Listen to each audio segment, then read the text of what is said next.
देखो यार शांति से सुनो, फिर से रिपीट करवा रहे हैं। अभिनव तुम सुनो, नहीं तो बाद में भी कहो कि सर जी नहीं याद है। हिंदी का विकास जब चालू किया था हमने तो बताया था, सबसे पहले हिंदी संस्कृत से उत्पन्न हुआ। संस्कृत दो भाग में बटा, वैदिक और लौकिक। वैदिक के बाद लौकिक आया, लौकिक कुछ दिनों तक चला, उसके बाद पाली आया, पाली के बाद प्राकृत आया, प्राकृत के बाद अपभ्रंश आया, अपभ्रंश के बाद अवहट्ट आया, अवहट्ट के बाद तब आया कौन सा? हिंदी। और हिंदी भी तीन भाग में, प्राचीन, मध्यकालीन और आधुनिक। इस हिंदी का समय सीमा जो रहा, यही हिंदी अभी तक चलता रहा है। अब तक जो चल रहा है वो क्या है? हिंदी। बहुत सारी भाषाएं आई है, हिंदी के पहले संस्कृत आई थी सबसे पहले, इसीलिए हिंदी की आदि जननी संस्कृत को कहते हैं। हिंदी का जन्म यानी हिंदी की दादी कौन है? संस्कृत। और फिर हिंदी की जननी किसे कहते हैं? अपभ्रंश को कहते हैं। यानी जो हिंदी का मिक्सिंग रूप मिला सबसे पहले किसमें मिला? अपभ्रंश में। किसमें मिला? अपभ्रंश में। मैंने बताया था हिंदी की लिपि जो है वो देवनागरी लिपि है। जैसे पंजाबी की लिपि है गुरुमुखी, पंजाबी जिस अक्षरों को जिससे लिखते हो पंजाबी में वो कौन सी लिपि है?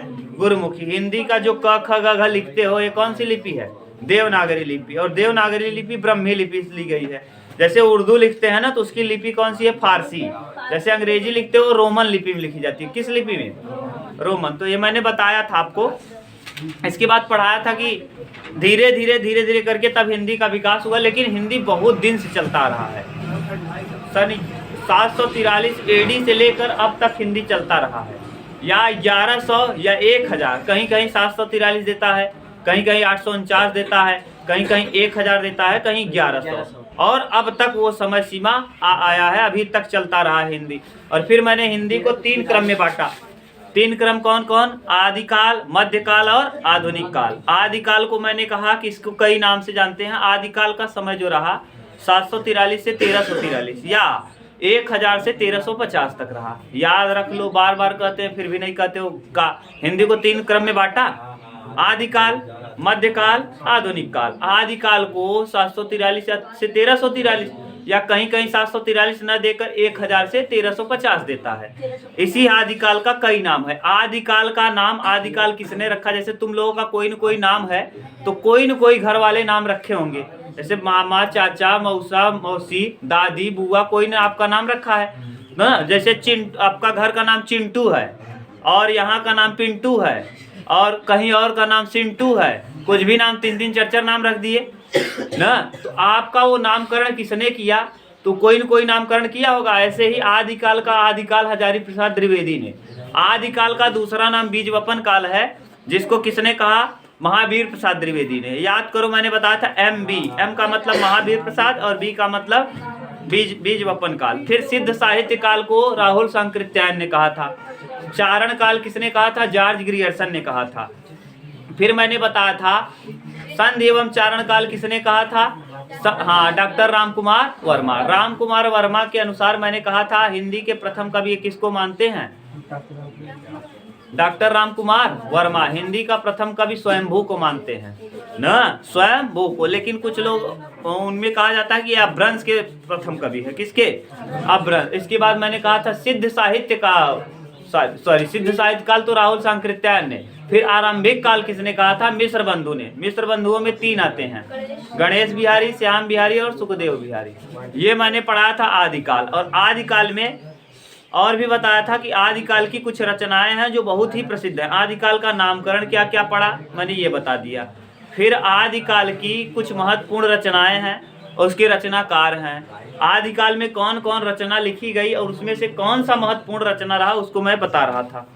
सबसे पहली रचना मैंने आपको बताया था कि देखो, आदिकाल को भी 3 क्रम में पढ़ेंगे हम लोग। सिद्ध साहित्य, नाथ साहित्य और रासो काव्य। रासो काव्य, सिद्ध साहित्य और नाथ साहित्य। देखो आदिकाल को कितने क्रम में? सनी देखो बात कर रहे हो यार, तुम कभी मेरे मुंह से उल्टा सीधा तुम लोग सुन लोगे। कितनी बार कहते हैं कि आराम से सुनो। अभी देखो पूछ लें, अच्छा तुम ही बताओ आदिकाल को आप किस क्रम में बांटोगे? कितने क्रम में? कौन कौन बताओ? आधुनिक काल आदमी पहुंच गया, ये है। सुनते नहीं हो, बाद में बात करोगे और कहोगे पढ़ा दीजिए यहाँ तक वहाँ तक। पढ़ने लायक रहो तब तो पढ़ाएगा आदमी। आदिकाल को मैंने कहा 3 क्रम में, रासो काव्य, सिद्ध साहित्य और नाथ साहित्य। रासो को हम लोग पढ़ेंगे, फिर सिद्ध को पढ़ेंगे। सिद्ध में 84 कवियों का वर्णन है। कितने कवि का? 84। और नाथ में 9। और उसी नाथ संप्रदाय के प्रवर्तक रहे हैं गोरखनाथ, और गोरखनाथ के गुरु का नाम रहे मच्छिंद्रनाथ ना। और नाथ साहित्य में 8 कवियों का वर्णन है। उसी नाथ साहित्य के प्रवर्तक रहे, और उसी नाथ साहित्य से आते हैं हमारे देश के प्रिय सीएम कौन? योगी आदित्यनाथ। योगी आदित्यनाथ नाथ संप्रदाय के हैं। देखो, योगी आदित्यनाथ तो किस संप्रदाय के हैं? नाथ संप्रदाय के। और गोरखनाथ आप जानते हो यहाँ है गोरखपुर में ना, गोरखनाथ। ठीक, तो गोरखनाथ गुरु हैं किसके? नाथ संप्रदाय के। तो इस तरह से हम 3 क्रम में आदिकाल को पढ़ेंगे, जिसमें से सबसे इंपॉर्टेंट है रासो काव्य। रासो काव्य में सभी के सभी लिखे गए खंड काव्य हैं। एक ऐसा है जिसका नाम है महाकाव्य। महाकाव्य और खंड काव्य में अंतर क्या होता है, अगर इसको आपको समझना है तो वीडियो देखिए, क्योंकि आप लोग उस लायक नहीं हैं कि महाकाव्य और खंड काव्य को आपको बताया जाए ना। बेवकूफ़ हो। देखो, अभी एक छोटा चीज बता ना, महाकाव्य और खंड काव्य में बहुत बड़ा अंतर है। एक लेक्चर लगता है महाकाव्य पढ़ाने में, एक लेक्चर पूरा लगता है खंड काव्य। और यहाँ छोटा सा पढ़ा देंगे तो क्या करोगे? एक को याद है? बताओ तुम। कल मैंने क्या लिखाया था? महाकाव्य, रासो काव्य का पहला महाकाव्य कौन था? ये हाल है, पढ़ा दो। पृथ्वीराज रासो था। रासो काव्य में केवल एक ही महाकाव्य लिखा गया है, जिसका नाम क्या है? पृथ्वीराज रासो न। तो सिद्ध रीत आदिकाल को 3 क्रम में, तो आदिकाल हम पढ़ रहे थे। और देखो, दिख रहा है कि नहीं यहाँ तक? और नीचे आदिकाल, आदिकाल। आदिकाल का जो समय रहा, ये समय क्या रहा भैया? 2 समय रहा, 743 से 1343। नहीं दिख रहा यहाँ? 743 से 1343 या 1000 से 1350। ठीक, ये है। चाहे ये देगा तब भी, अभी और भी है, ये जरूरी नहीं कि यही हो, और भी इसका समय है। तो मैंने कहा था समय पर डिबेट है, इसको आप इतने याद रखिएगा कि ये हो सकता है ना, कंफर्म नहीं। आदिकाल, आदिकाल को 3 में हम पढ़ेंगे। एक का नाम रासो, एक का सिद्ध। रासो काव्य, सिद्ध साहित्य, सिद्ध साहित्य और नाथ साहित्य। नाथ साहित्य देखो, याद रखो, आपके यहाँ जो पेपर में आएगा ना, केवल रासो से आएगा, ये सिद्ध और नाथ नहीं आएगा। इसीलिए सिद्ध में कुल 84 कवि हैं। कितने कवियों का वर्णन है? 84 कवियों का। और नाथ में 8 कवियों का वर्णन, 9 कवियों का वर्णन है। ठीक, और रासो में ढेर सारे कवि हैं, जिनमें से हम 10-11 लिखा देंगे, और जिसमें सबसे इंपॉर्टेंट रहेंगे विद्यापति, अमीर खुसरो और चंद बरदाई। ये 3 इंपॉर्टेंट रहेंगे, यही 3 आपको पूछेगा। तो इस रासो काव्य में यही इंपॉर्टेंट आपके लिए है सबसे। और इसी रासो काव्य में एक ही महाकाव्य लिखा गया है, जिसका नाम है पृथ्वीराज। बाकी जितने भी लिखे गए हैं सब खंड काव्य हैं। क्या है? तो पहली कविता का नाम है पृथ्वीराज रासो। पृथ्वीराज रासो, पृथ्वीराज रासो किसने लिखा है? चंद बरदाई ने। तुम लोग पढ़े हो कि नहीं कुछ पता नहीं? चंद बरदाई। और ये क्या है? हिंदी की प्रथम महाकाव्य है। हिंदी की प्रथम महाकाव्य।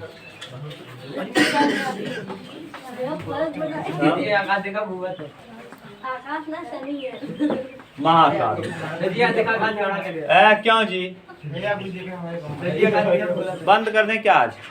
नहीं सर, कौन बंद करके छोड़ दें अभी?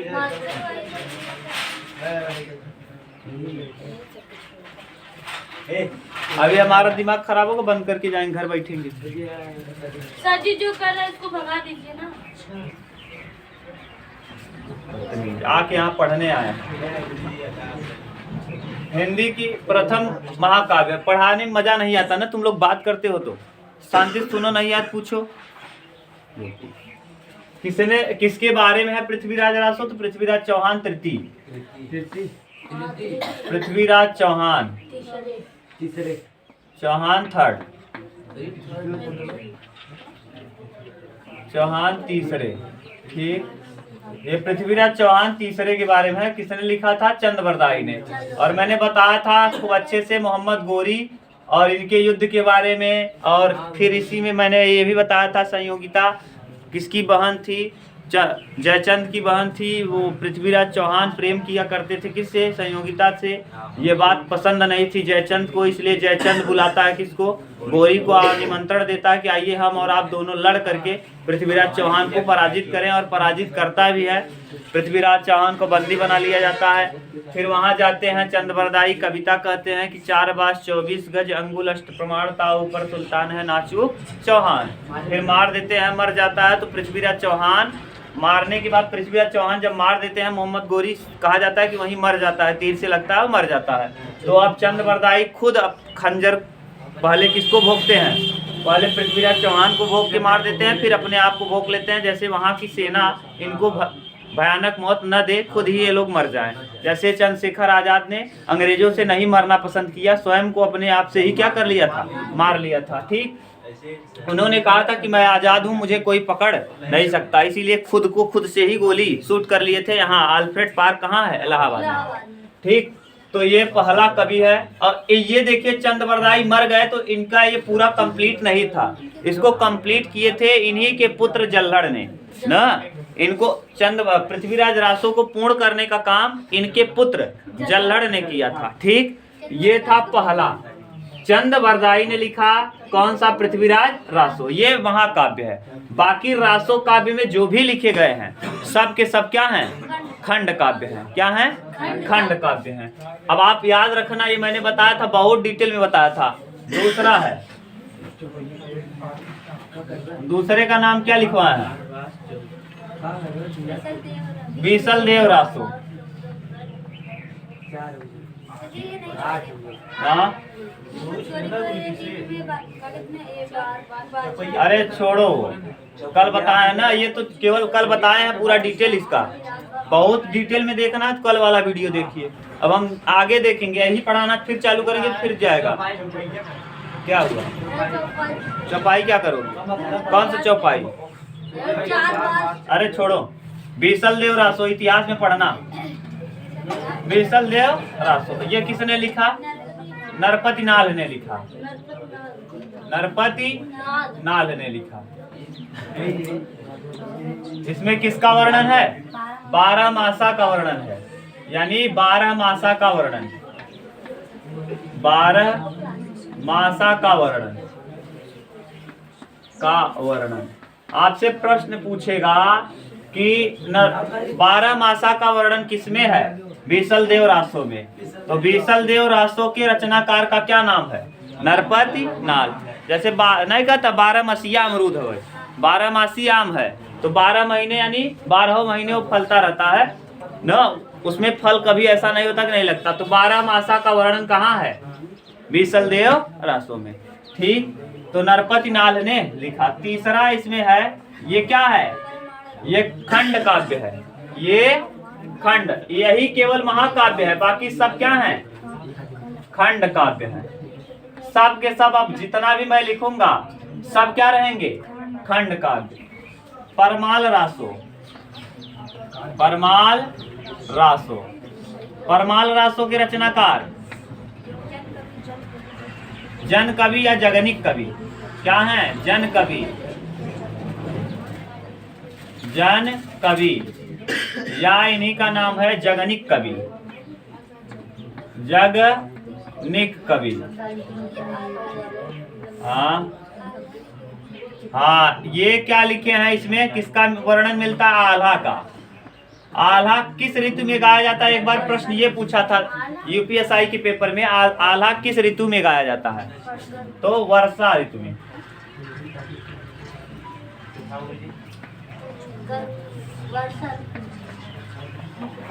ना आल्हा किस ऋतु में गाया जाएगा? आल्हा ऋतु का गायन वर्षा ऋतु में किया जाता है ना। आप जाएंगे तो वहाँ जब मैहर जाएंगे ना, तो वहाँ आल्हा उदल का वो है, देखेंगे ना, इस तरफ थोड़ा सा दूर जाएंगे मैहर से तो नीचे की तरफ वहाँ है पूरा। ठीक, तो ये वर्षा ऋतु में। आल्हा का गायन किस ऋतु में किया जाता है प्रश्न पूछेगा, तो वर्षा ऋतु में। ठीक, तो ये भी कैसा है? ये भी एक खंड काव्य है, ये भी एक खंड काव्य है। तो परमाल रासो, परमाल रासो क्या है? खंड काव्य। रासो लगने से पता चलता है कि ये कौन सा है? आदिकाल का रासो काव्य है। कौन सा काव्य? रासो काव्य में लिखी गई सभी की सभी खंड काव्य हैं, केवल एक ही महाकाव्य है। कौन? पृथ्वीराज रासो। हाँ, तो परमाल रासो को किसने लिखा है? जन कवि या जगनिक कवि। आपसे पूछेगा बीसल देव रासो को किसने लिखा है? नलपति नाल ने लिखा है। किसमें 12 मासा का वर्णन है? हाँ, 12 मासा का वर्णन किसमें मिलता है? बीसल देव रासो में। किसने लिखा है? नरपति नाल ने। जैसे जैसे मैं बोल रहा हूँ वैसे प्रश्न पूछता है। 12 मासा का वर्णन किसमें है? बीसल देव रासो में। किसने लिखा है? नरपति नाल ने। फिर पूछेगा कि आल्हा का गायन किस ऋतु में किया जाता है? वर्षा ऋतु में। आल्हा को किसने लिखा था? जन कवि या जगनिक कवि ने। और किसमें मिलता है? परमाल रासो में। ठीक, परमाल रासो। चौथा, संदेश रासक। संदेश रासक याद रखना। संदेश रासक क्या है भैया? ये विरह काव्य है। विरह, और ये मुस्लिम कवि लिखे हैं। अब्दुल रहमान, क्या नाम है? अब्दुल रहमान। अब्दुल रहमान। और अब्दुल रहमान ये पहले, ये एक ही मुस्लिम, एकमात्र मुस्लिम जिसने क्या लिखा है? रासो काव्य। एकमात्र मुस्लिम, एक मात्र मुस्लिम जिसने रासो काव्य लिखा। मुस्लिम जिसने रासो काव्य लिखा,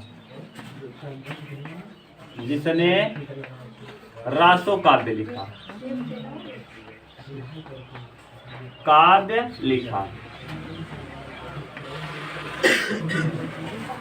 याद रखना, ये मुस्लिम में ही ऐसा होता है। विरह काव्य किसे कहते हैं? हाँ, जब नायक नायिका एक दूसरे से दूर हो। विरह माने वियोग में हो, दूर दूर हो न, एक दूसरे के से बहुत दूर पे हो। जैसे देखो मुस्लिमों में क्या होता है कि ये लोग, हमारे हिंदुओं में बहुत कम ही लोग ऐसे हैं जो विदेशों में जाके कमाई करते हैं परिवार को छोड़ करके न, अपने ही इंडिया में ज़्यादातर रहते हैं। अभी आप यहाँ इतने लोग बैठे हो, किसी का ऐसे हो सकता है किसी के पिता गए हो बाहर, जैसे सऊदी अरब, कुवैत, यमन, ओमान, यूएई, या फिर कोई अच्छे पैसे पे गए हैं तो पूरा फैमिली लेके जाते हैं। जैसे मान लो कोई पढ़ लिख के अच्छे पोस्ट पे गया तो पूरा परिवार ही लेके ऑस्ट्रेलिया चला गया, अमेरिका चला गया, तो अलग की बात। लेकिन इन लोगों में क्या होता है मुस्लिम में कि पूरा फैमिली रहेगा गांव और खुद जाएंगे सऊदी, रहेंगे साल भर, 1.5 साल 2 साल, फिर सऊदी से वापस आएंगे। और हमारे यहाँ क्या है, अगर कुछ भी पड़ा तो अब दूर तो है नहीं, मुंबई बहुत ज़्यादा दूर है, 2-3 घंटे का रास्ता है, प्लेन से बैठे आ गए यहाँ ना, या फिर उससे ही आ गए, बढ़िया गाड़ी पकड़े, पैसा दे के आ गए 2 दिन 1.5 दिन में। ठीक, तो इसलिए यहाँ विरह काव्य की चर्चा नहीं होती। तो इन्होंने विरह काव्य लिखा है। विरह काव्य जब नायक और नायिका एक दूसरे से दूर हों न, वियोग में हो, तो उसी को कहा जाता है विरह काव्य। और इस पे इन्होंने लिखा है, मेरे पिया गए रंगून वहां से किए हैं टेलीफोन, जिया में आग लगाती है उनकी याद सताती है। ठीक, ऐसे है, ये विरह काव्य है। ठीक, आगे 5वां देखो, खुम्माण रासो। कौन? संदेश रासक किसने लिखा? अब्दुल रहमान ने लिखा। संदेश रासक में क्या लिखा जाता है? विरह काव्य लिखा जाता है। विरह काव्य किसे कहते हैं? जब नायक और नायिका यानी पति और पत्नी पास पास न हो, कुछ दूरी पे हो, तो ऐसी स्थिति में जो लिखा गया काव्य होता है, वियोग वाला काव्य लिखा गया हो, उसी को कहते हैं विरह काव्य। ऐसे मैंने तो बताया तो, मेरे पिया गए रंगून यानी दूर पे गए हैं, मेरे पिया गए रंगून वहां से किए हैं टेलीफोन, न उनकी याद सताती है, जिया में आग लगाती है। समझ गए? ये विरह काव्य है। ये भी खंड काव्य है। हाँ, सब खंड काव्य है। सब कैसा है? खंड काव्य। मर जाओ, जिया में आग लगाने मर जाओ। हाँ, खुम्माड़ रासो, रासो, खुम्माड़ रासो, दलपति विजय। ठीक, दलपति विजय भी लिख लो। ये कैसा है? खुम्माड़ रासो, दलपति विजय। छठवां, अमीर रासो, अमीर रासो।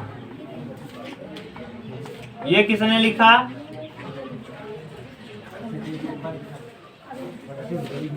इसमें भी किसी चीज का वर्णन है? नहीं, दलपति विजय कर दिया, उसके बाद अमीर रासो ने ली, राम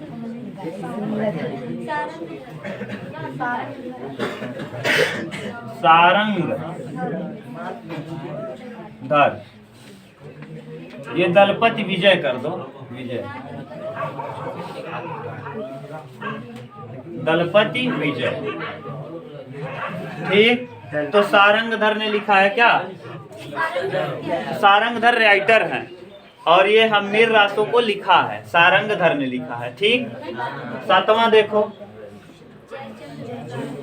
जयचंद, जय चंद्र प्रकाश।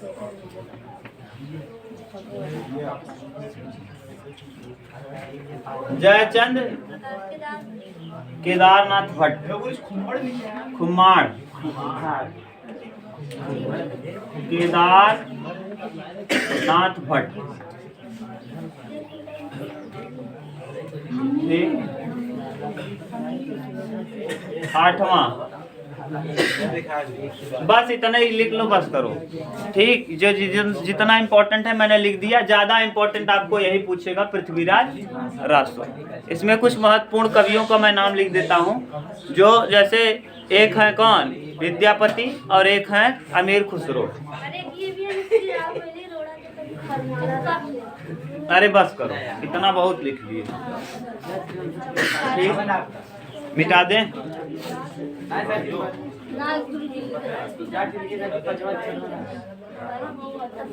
देख लेना, अपलोड करेंगे वीडियो, वहां देखना।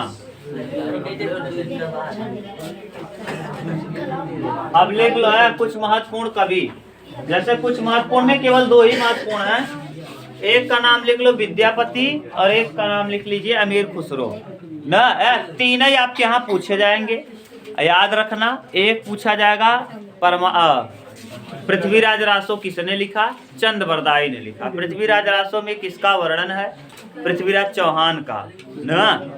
और पूरा कहानी मैंने बता दिया है, जो भी पूछेगा आप सब बता सकते हैं। हाँ नहीं यार, जो पूछ सकता है कि किसके चक्कर में मार हुआ, संयोगिता के चक्कर में मार हुआ न, जो भी पूछेगा अपना देखना, उस हिसाब से अपना बताना। ठीक, मैंने सब कुछ बता दिया है। अब यहाँ देखिए जो कवि महत्वपूर्ण है, एक तो मैंने बता दिया चंद्रवरदाई का पृथ्वीराज रासो, और दो और है। एक है विद्यापति, क्या नाम है? विद्यापति। ये बहुत इंपॉर्टेंट राइटर है, महत्वपूर्ण आदिकाल के यही दो महत्वपूर्ण राइटर हैं। तीन, चंद्रवरदाई एक, और दूसरा विद्यापति, और तीसरा अमीर खुसरो। अमीर खुसरो। अब याद रखना, पूछेगा अमीर खुसरो, अमीर खुसरो किस काल के कवि हैं? आदिकाल के कवि हैं। याद रखना, ये खूब पूछता है। अमीर खुसरो किस काल के कवि हैं? आदिकाल के। तो विद्यापति का अगर जन्म पूछेगा कहाँ हुआ था, तो विद्यापति का जन्म हुआ है मधुबनी में। बिहार के कहाँ? बिहार के मधुबनी में। बिहार स्थान है, बिहार राज्य है, और इसका स्थान एक है मधुबनी। यहाँ मधुबनी का पेंटिंग बहुत प्रसिद्ध है। मधुबनी पेंटिंग बहुत फेमस है, विश्व प्रसिद्ध पेंटिंग होता है कौन? पेंटिंग मधुबनी। यहीं बिहार में एक स्थान है मधुबनी, और वहीं पर जन्म हुआ था किसका? विद्यापति। विद्यापति को कई नामों से जाना जाता है। इनके नाम देखो, उपनाम, इनका उपनाम, उपनाम, इनके उपनाम कई हैं। देखो क्या क्या नाम है? मैथिल कोकिल, हम लिख दे रहे हैं, मैथिल कोकिल, मैथिल कोकिल,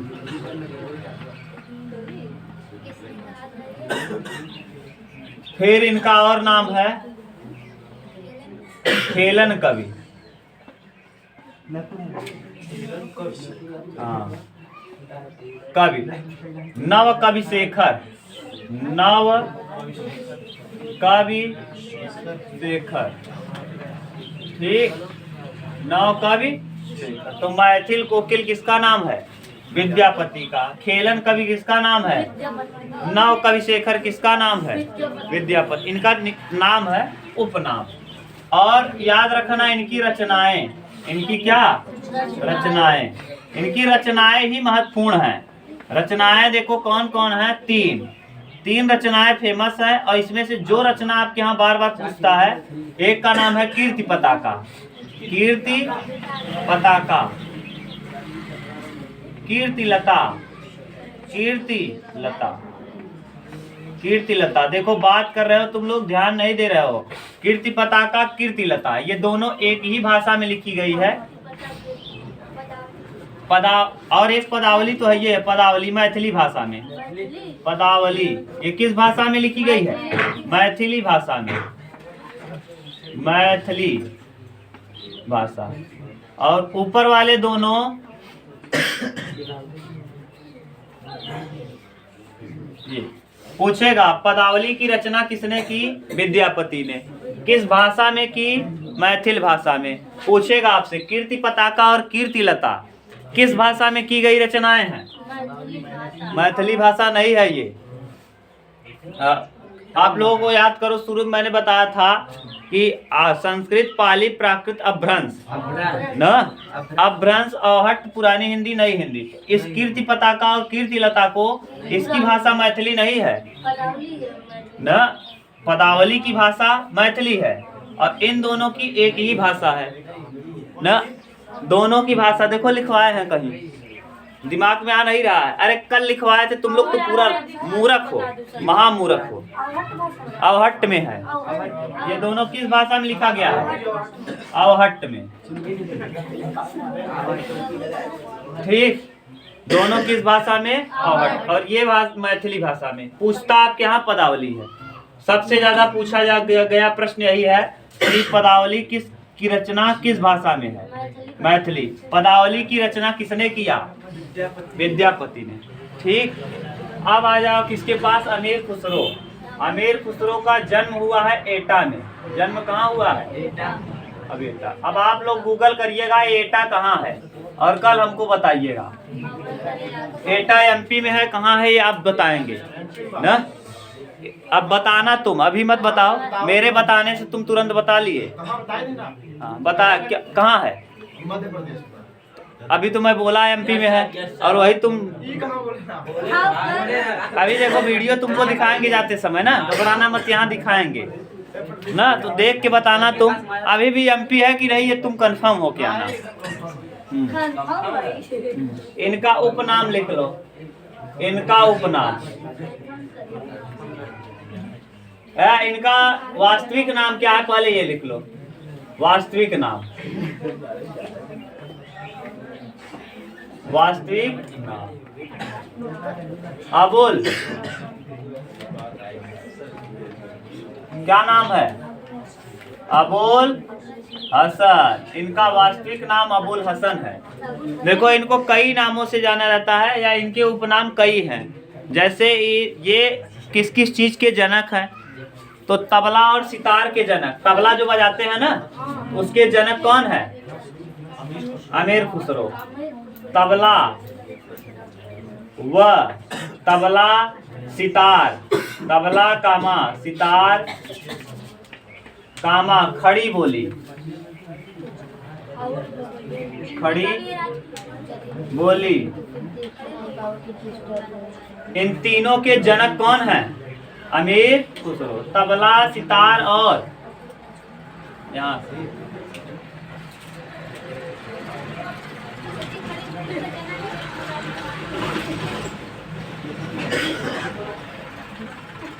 ये देखो, याद रखना, तबला के जनक, सितार के जनक और खड़ी बोली के जनक कौन है?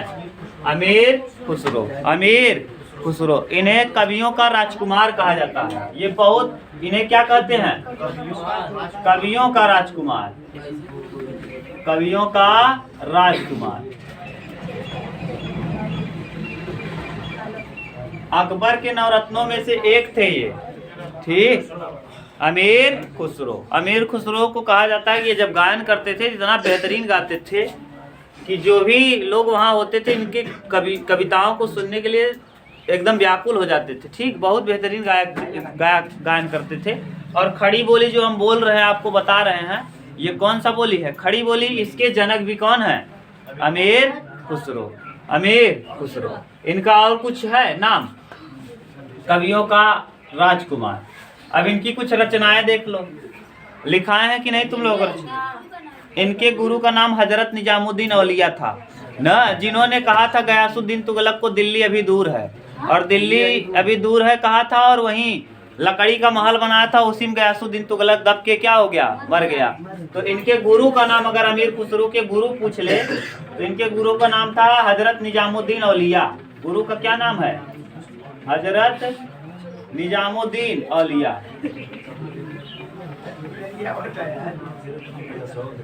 निजामुद्दीन औलिया, हजरत निजामुद्दीन औलिया, ठीक। किसके गुरु हैं? अमीर खुसरो के, ठीक। हजरत निजामुद्दीन औलिया। ये रहे कवि, और इन कवियों के बारे में यही दो इम्पोर्टेंट कवि हैं। इनकी रचनाएं भी लिखवाए हैं? नहीं, चलो जाने दो, तब रचनाएं नहीं पूछता होगा इसीलिए नहीं लिखवाए। ये हो गया। अब अगर आपको कहीं कंफ्यूजन हो तो बताओ, ठीक। अब आपका बच गया कौन सा साहित्य? नाथ साहित्य और सिद्ध साहित्य। नाथ साहित्य, अमीर खुसरो के बारे में, इनका जन्म हुआ एटा में, वास्तविक नाम अबुल हसन था। तबला, सितार, खड़ी बोली के जनक हैं, कवियों के राजकुमार इनको कहा जाता है। हजरत निजामुद्दीन औलिया इनके गुरु हैं, ठीक। अब इसमें सिद्ध साहित्य और नाथ साहित्य में, नाथ साहित्य के गोरखनाथ प्रवर्तक कौन है? गोरखनाथ। और गोरखनाथ के गुरु का नाम है मच्छेंद्र नाथ। मच्छेंद्र नाथ, ठीक। और इन 84 कवियों में भी देख लेना। बस ये आपका एक खत्म, आज आपका ये क्या खत्म होगा? आदिकाल। कल हम लोग देखेंगे मध्यकाल, और मध्यकाल में हम लोग पढ़ना चालू करेंगे। मध्यकाल के अंतर्गत पहले हम पढ़ेंगे भक्ति काल, फिर पढ़ेंगे रीतिकाल। तो कल हम लोग पढ़ेंगे मध्यकाल के बारे में, ठीक। गुरुजी